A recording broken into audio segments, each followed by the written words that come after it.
It started like any other Tuesday. I, Lysander, a 44-year-old architect in Chicago, kissed my wife, Willow, goodbye before heading to the office. We'd been married for 15 years, a seemingly solid foundation built on mutual respect and love. Or so I thought. Our life wasn't perfect, of course. We had our share of disagreements, usually about finances or the occasional forgotten anniversary, but nothing that screamed impending doom. Willow worked as a marketing manager for a tech company downtown. She was ambitious, driven, and beautiful, the kind of woman who turned heads wherever she went. I was always proud to have her by my side. That Tuesday, I had a particularly grueling day ahead of me. A major project deadline was looming, and I was buried under blueprints and revisions. I barely had time to grab lunch, let alone think about anything else. Around 6 p.m., as I was finally wrapping things up, my phone buzzed.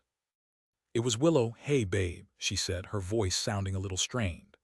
"I'm going to be late tonight. Big presentation tomorrow, and I have to stay and finalize everything with Caspian." Caspian was her boss, a slick, fast-talking executive who always seemed a little too interested in Willow. I never liked him, but I trusted Willow. Or again, I thought I did. "No problem," I said, trying to sound nonchalant. "Just let me know when you'll be home." "Will do," she replied. "Love you." "Love you too," I said and hung up. I decided to order pizza and catch up on some sports.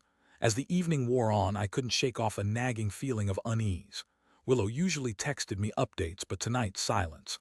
I tried calling her around 10 p.m., but it went straight to voicemail. I figured she was just busy and would call me back later. Around 1 a.m., I was jolted awake by the sound of the front door opening. Willow stumbled in, looking disheveled. Her hair was a mess, her clothes were slightly wrinkled, and she reeked of perfume, a scent I didn't recognize. "Willow, what happened?" I asked, my heart pounding in my chest. "Long night," she mumbled, avoiding eye contact. "Caspian kept us late going over the presentation. I'm exhausted." I wanted to believe her, but something felt off. "Why didn't you answer your phone? It died," she said quickly. "I forgot my charger." I stared at her, searching for any sign of deception. But her face was a mask of exhaustion. I sighed, deciding to let it go. For now, the next few weeks were a blur. Willow was distant, preoccupied, and increasingly secretive with her phone. She started working late more often, always with Caspian, always with a flimsy excuse. My unease grew into a full-blown suspicion. I started paying closer attention to her behavior. I noticed she was dressing nicer, wearing new jewelry, and spending an unusual amount of time on her appearance. She was also incredibly defensive whenever I asked about her work. One evening, while Willow was in the shower, I couldn't resist the temptation. I picked up her phone, my hands shaking. It was locked with a passcode, which was new. Willow had never kept her phone locked before. I tried a few obvious combinations: our anniversary, our birthdays, but nothing worked. Then, on a whim, I tried Caspian's birthday, which she had mentioned once in passing. To my horror, the phone unlocked. My heart sank. I knew what I was about to find, but I couldn't stop myself. I opened her text messages and scrolled through her recent conversations.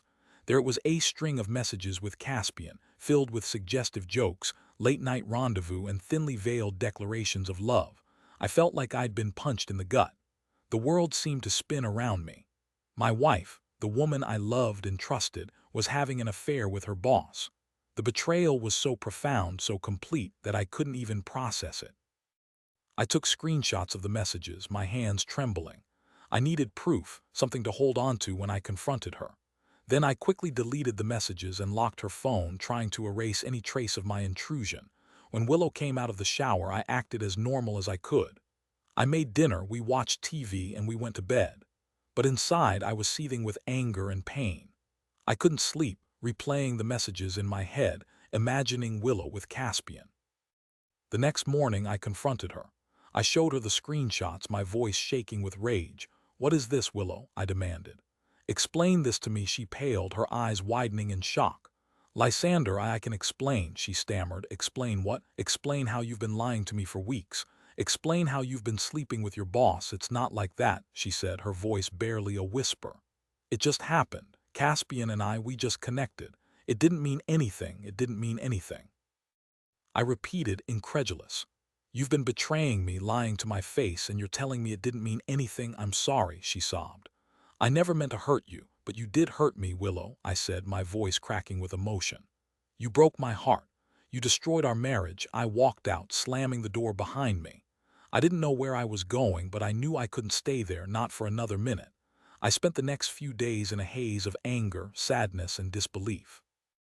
I couldn't eat, I couldn't sleep, and I couldn't stop thinking about Willow and Caspian. I felt like my entire world had been turned upside down. I consulted with a lawyer who advised me to file for divorce. I knew it was the right thing to do, but it still felt like a death sentence.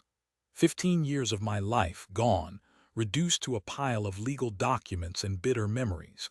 As the divorce proceedings dragged on, I learned more about Willow and Caspian's affair. Apparently, it had been going on for months, right under my nose. They had been traveling together on business trips, having secret lunches and spending late nights at the office. I also discovered that Caspian was married himself with 2 young children. He was a serial cheater, a predator who preyed on vulnerable women. The thought of Willow being with him, being used by him, made my blood boil. I wanted revenge. I wanted to make them both pay for what they had done to me. I started digging into Caspian's background, searching for any dirt I could find. It didn't take long. I discovered that he had been embezzling money from the company for years, funneling it into offshore accounts. I gathered all the evidence I could find and presented it to the company's board of directors. They were shocked and outraged. Caspian was immediately fired and faced criminal charges. His career was ruined, his reputation destroyed, and his marriage was on the verge of collapse. As for Willow, she was left to pick up the pieces of her shattered life. She lost her job, her friends, and her husband. She was ostracized by everyone who knew her.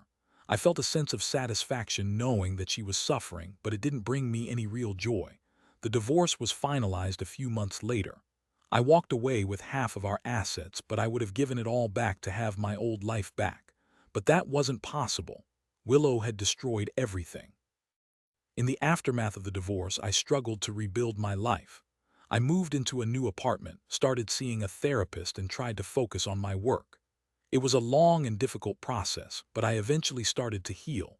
One day, I received a phone call from Gwyneth, Caspian's wife. She had heard about what I had done, exposing Caspian's crimes and ruining his life.